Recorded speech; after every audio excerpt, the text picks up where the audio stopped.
मुलकराम अरोड़ा एक अच्छे किसान थे, बड़े खेतीहर थे, वो अरोड़ा जाति में थे और गांव के नंबरदार थे।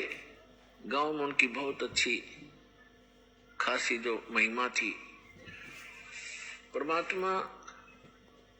परमात्मा के लिए विशेषकर गरीब व्यक्ति ही ज्यादा प्रयत्न किया करते हैं और परमात्मा कहते हैं कि ऊंचे कुल में भक्ति ना होवे, नीचा ही कुल दीजे। और ऊंचे कुल में दुर्योधन रावण और नीचे कुल में गणका, और गणका भिलनी पार उतरगी, गर्व करियो ना धन का। तो गरीब जो होगा या कोई दुख किसी को होगा, वो उसके लिए वरदान होता है। परमात्मा के लिए तड़पते रहते हैं और उस तरफ में वो कहीं ना कहीं परमात्मा उन पर दया कर ही देते हैं। और जो अमीर या अच्छे अधिकारी होते हैं, वो कोई विशेष आत्मा ही होती है जो भगवान से जल्दी जुड़ते हैं। अपनी परंपरागत साधनाएं तो वो कितने ही करते रहे क्योंकि उनमें प्रेरणा पिछड़ी है, लेकिन विशेष पुण्यात्माएं जो होती है वो ही सुख में भगवान की शरण में आती हैं क्योंकि उनके पिछले संस्कार ज्यादा अच्छे होते हैं। तो गरीब व्यक्तियों के घर में परमात्मा एक गांव में गए, उनके शिष्य थे। जब वो तीसरी तिथि में साधु संत रूप में प्रकट थे, तो भक्त परमात्मा जब गुरुजी आते हैं, गुरुजी के सत्कार में समर्पित हो जाते हैं। परमेश्वर एक के घर सत्संग करने गए। अगले दिन शाम ने दूसरे ने प्रार्थना की, भगवान कल हमारे घर करना। सत्संग भी करते थे, वहां उनका भोजन पाते थे। तो सब ने चेष्टा हुई, सबके अंदर प्रेरणा बनी कि हमारे घर भी गुरु जी आए, हम भी सेवा करें अपने गुरुदेव की। ऐसे करते इस प्रकार परमात्मा ने पहले दिन एक के घर सत्संग किया, वहां भोजन प्राप्त किया। अगले दिन दूसरे तीसरे दिन तीसरे के। तो भक्त जब गुरुजी जाते हैं तो अच्छा भोजन बनाते हैं, अच्छा हलवा देसी घी का लगावे, वो डालें, उसके अंदर पानी महक जा पड़ोसियों तक। तो एक और परमात्मा के यथार्थ ज्ञान का विरोध शुरू से ही रहा है। गांव में विरोधी भी होते हैं क्योंकि परमात्मा तो एक सत साधना बताने की चेष्टा करते हैं। उस समय भ्रमित समाज वो साधनाएं कर रहा होता है जो उनको कोई सुख नहीं दे सकता। और परमात्मा चाहते हैं कि सभी मेरे बच्चे सत साधना करें और मेरे पास पहुंच जाएं, वापस इनको फिर से वहां सुखी कर दूं। तो हम काल के द्वारा भ्रमित अपने ही भगवान के विरोधी बन जाते हैं। कुछ एक पड़ोसियों ने जाकर के उस नंबरदार मुलकराम चौधरी अरोड़ा जी से कहा, जी गांव में एक ठग आया हुआ है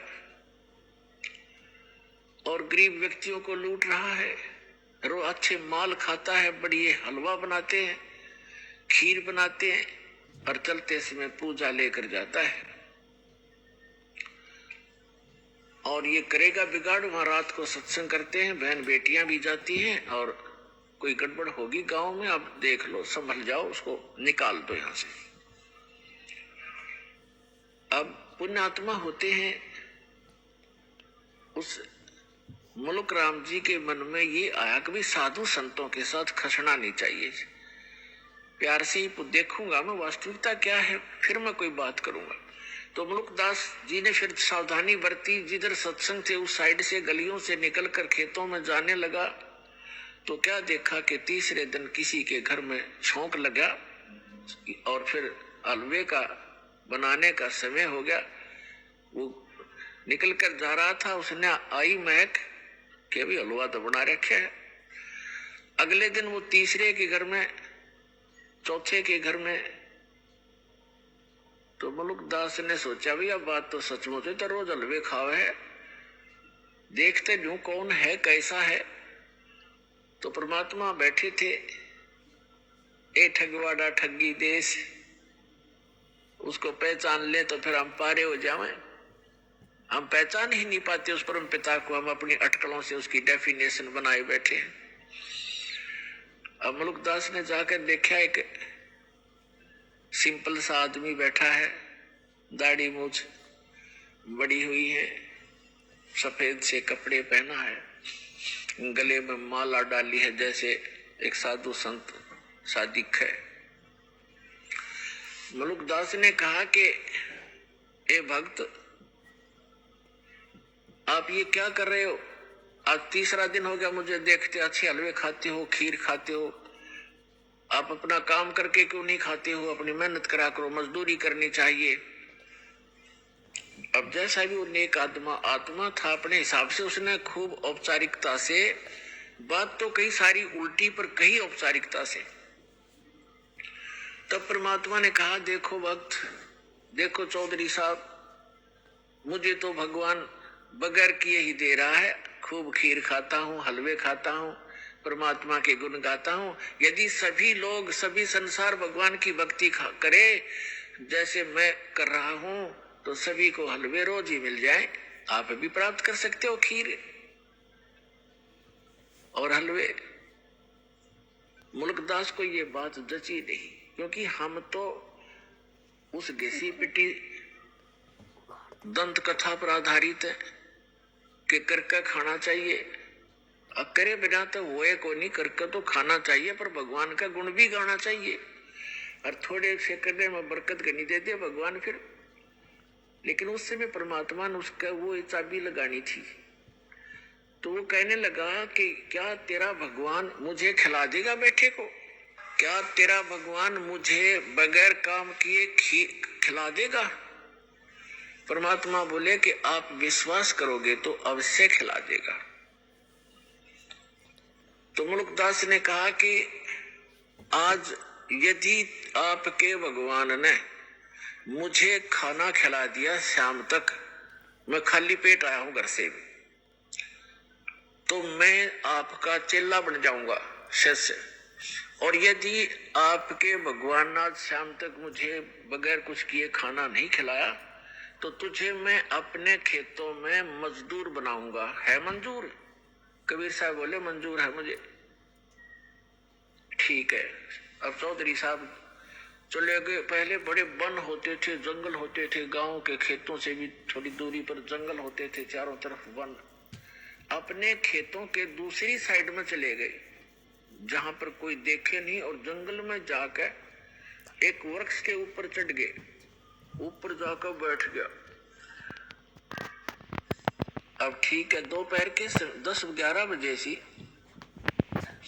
वहां गडरी है, आगे ये भेड़ बकरी चराने वाले, वो कुछ गाय भी साथ में रखते हैं, गौवे भी।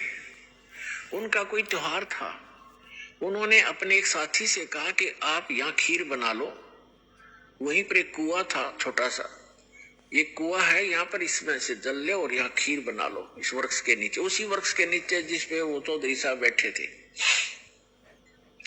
और हम जा रहे हैं, पशुओं को चरा लेंगे, फिर हम आ जाएंगे 1-2 घंटे में, 12 बजे से। वो कहने लगा ठीक है। उसने खीर चढ़ा दी और खीर बनने को बनी तैयार हुई। तो उसी समय उसने क्या देखा कि बहुत दूरी पर कुछ घोड़ों के ऊपर व्यक्ति डाकू आ रहे हैं। डाकू लोग घोड़ों पर चलते थे, उनको खूब पता था जंगल में पशु चराने वालों को कि ऐसी स्थिति में डाकू लोग आते हैं। वो व्यक्ति तो भाग गया, खीर बनती छोड़ गए अपने साथियों के पास, वो दूर चले गए और आगे को। अब वो आकर देखा, उन्होंने कुआं था वहीं पर, डाकुओं ने पानी पीना चाहा कि रुको पानी पिएंगे, कुआं है। वो पानी पीने के लिए नीचे उतरे, घोड़े वहां खड़े कर दिए। तो देखा, एक ने कहा जी ये तो खीर भी है, यहाँ पर कुछ बन रहा है। उखाड़ कर ढक्कन उठाकर देखा तो खीर बन रही है। तो डाकू कहने लगे भाई अपने उस्ताद से कि उस्ताद भूख लग रही है, लगाना 2-2 हाथ। उनमें से एक कहने लगा जी ऐसा ना हो कोई इसमें कोई डाल गया हो हमें धोखा देने के लिए, पहले इसको टेस्ट कर ले, किसी पशु पक्षी को खिला लेते हैं। उनमें से तीसरे ने कहा कि बनाने वाला यही छुपा होगा, कहीं भाग कहाँ गया होगा, देखो हमसे डर से छुप गया। वो इधर उधर देखने लगे। एक ने ऊपर देखा कि ये बैठा ऊपर, अरे ये बैठा ऊपर। उससे कहा भाई नीचे आ जा तू। वो कहने लगा ना आऊं, नीचे ना उतरूं मैं। क्यों नहीं आवा नीचे? नीचे आना, तेरे मारेंगे गोली। वो 5 सेकंड में नीचे आ लिया। नीचे आया तो कहन उसके वो ढक्कन के ऊपर खीर डाल दी अच्छी खूब, और कहा इसको खा। वो नौका कति नहीं खाऊं। अब मुल्कदास खावे नहीं, मना करे कि मेरी तो बात बिगड़ेगी आज। वो इसलिए नहीं खावा कि मैं झूठा पड़ूंगा और चेला बनना पड़ेगा। तो उनको पक्का यकीन हो गया डाकुओं के कि इसने जरूर कुछ ना कुछ मिला रखा है, इसलिए नहीं खाता। उसका 2 मारे दड़ाक, अच्छी मारी लात, अखा बैठ के। उसने फटाफट किलो पक्की खा गया, भूख तो लगी रही थी। और खाने के बाद उसको काट बैठ आध घंटे, अगर मरेगा तो मर लेगा यूं। आध पौन घंटा इंतजार करके उसका कुछ नहीं हुआ। फिर उसने साची बताई, जी ऐसे ऐसे बात है, मैं तो इसलिए मना करूं था, मेरी एक शर्त लाग रही थी। तो बोले भाग जा, जाता रहे तो यहां से। वो चला गया। अब वो भाग लिया। अब उसने जिस समय वो कहा कि हम डाकू हैं, या तो खा लेना तेरा बकल तार देंगे, तो उसको ये पता लगा तो डाकू हैं, तो अंदर से प्रार्थना की है, गुरुजी मुझे बचा ले, मेरी जीवन रक्षा कर दो, मैं आपका गुरु चेला बनूंगा। एक तो जान बचाई और खीर खिलाई। अब वो सीधा पहुंचा गुरुदेव के पास, परमेश्वर के पास। वो तो जानी जान से सारी लीला वही करते हैं, सो छलछीतर मैं करूं अपने जन के काज। अब जो ही मुल्कदास चौधरी आया, परमात्मा बैठे आसन पे नीचे लगा रखा। परमात्मा ने पूछा क्यों चौधरी साहब, भगवान ने करी कुछ सेवा तेरी? ने बोला जी तेरा भगवान तो मर मर खीर खिलावा है। आपका परमात्मा तो मर मर खीर खिलाता है, और मेरी जान बचा दी दाता आपने ना। उनका केज लगे 1 मिनट में कर दो काम मेरा। आपको मैंने याद किया, सारी कथा बताई। परमात्मा बोले बेटा, यह भी आपके ऊपर एक रहम किया है परमेश्वर ने, कि जिस कारण से आपको एक अनमोल रतन और मिलेगा। खीर तो खिलाई सो खिलाई, ये धन मिल गया।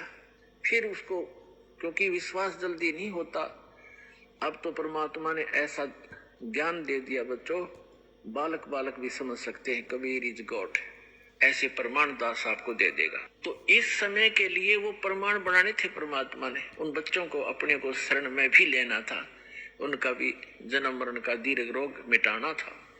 तो मुल्कदास जी को सचखंड लेकर गए, फिर उनको वापस छोड़ा। उसके बाद मुल्कदास जी कहते हैं, जपोरे मन साहेब नाम कबीर, जपोरे मन परमेश्वर नाम कबीर।